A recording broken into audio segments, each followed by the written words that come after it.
Thank you. Thank you so much for coming along this evening, and I would also like to extend my respects to my Gadigal brothers and sisters from my people, the Wiradjuri people.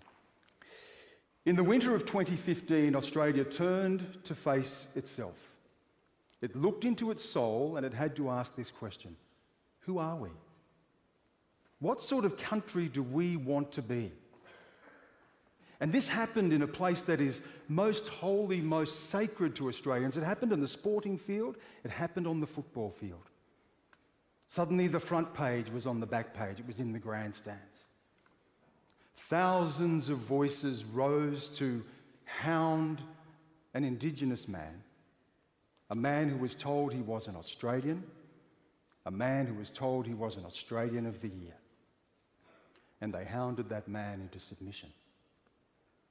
I can't speak for what lay in the hearts of the people who booed Adam Goodes, but I can tell you what we heard when we heard those boos. We heard a sound that was very familiar to us. We heard a howl. We heard a howl of humiliation that echoes across 2 centuries of dispossession, injustice, suffering, and survival. We heard the howl of the Australian dream, and it said to us again, "You're not welcome." The Australian dream. We sing of it and we recite it in verse. Australians all, let us rejoice, for we are young and free. My people die young in this country. We die 10 years younger than average Australians, and we are far from free. We are fewer than 3% of the Australian population, and yet we are 25%, a quarter of those Australians, locked up in our prisons. And if you are a juvenile, it is worse, it is 50%. An Indigenous child is more likely to be locked up in prison than they are to finish high school. I love a sunburned country, a land of sweeping plains, of rugged mountain ranges. Reminds me that my people were killed on those plains. We were shot on those plains. Disease ravaged us on those plains. I come from those plains. I come from a people west of the Blue Mountains, the Wiradjuri people, where in the 1820s the soldiers and settlers waged a war of extermination against my people. Yes, a war of extermination. That was the language used at the time. Go to the Sydney Gazette and look it up and read about it. Martial law was declared and my people could be shot on sight. Those rugged mountain ranges, my people, women and children, were herded over those ranges to their deaths. The Australian dream. The Australian dream is rooted in racism. It is the very foundation of the dream. It is there at the birth of the nation. It is there in terra nullius, an empty land, a land for the taking. 60,000 years of occupation. A people who made the first seafaring journey in the history of mankind. A people of law, a people of lore, L-O-R-E, a people of music and art and dance and politics. None of it mattered because our rights were extinguished because we were not here according to British law. And when British people looked at us, they saw something subhuman, and if we were human at all, we occupied the lowest rung on civilization's ladder. We were fly-blown Stone Age savages, and that was the language that was used. Charles Dickens, the great writer of the age, when referring to the noble savage of which we were counted among, said it would be better that they be wiped off the face of the earth.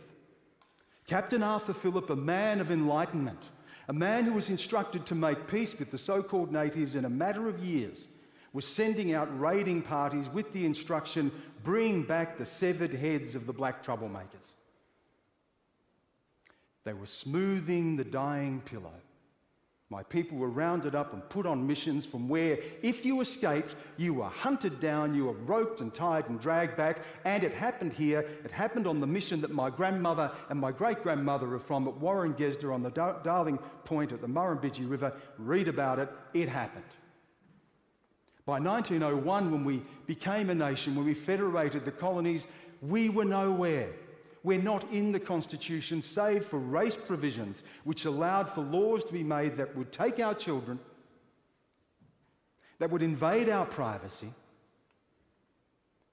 that would tell us who we could marry and tell us where we could live, the Australian dream. By 1963, the year of my birth, The dispossession was continuing. Police came at gunpoint under cover of darkness to Mapoon, an Aboriginal community in Queensland, and they ordered people from their homes and they burned those homes to the ground and they gave the land to a bauxite mining company, and today those people remember that as the night of the burning.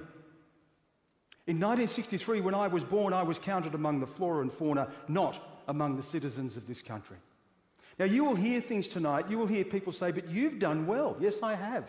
And I'm proud of it. And why have I done well? I've done well because of who has come before me. My father, who lost the tips of 3 fingers working in sawmills to put food on our table because he was denied an education. My grandfather, who served to fight wars for this country when he was not yet a citizen and came back to a segregated land where he couldn't even share a drink with his digger mates in the pub because he was black. My great-grandfather, who was jailed for speaking his language to his grandson, my father, jailed for it. My grandfather on my mother's side, who married a white woman who reached out to Australia, lived on the fringes of town until the police came, put a gun to his head, bulldozed his tin humpy and ran over the graves of the 3 children he buried there.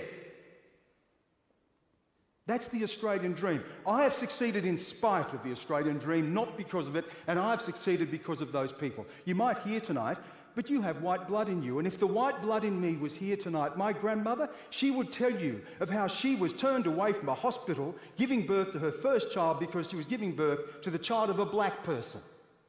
The Australian dream. We're better than this. I have seen the worst of the world as a reporter.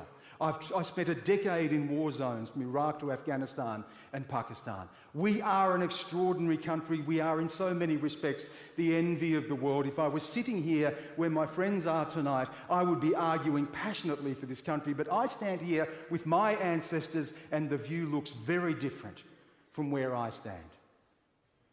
The Australian dream.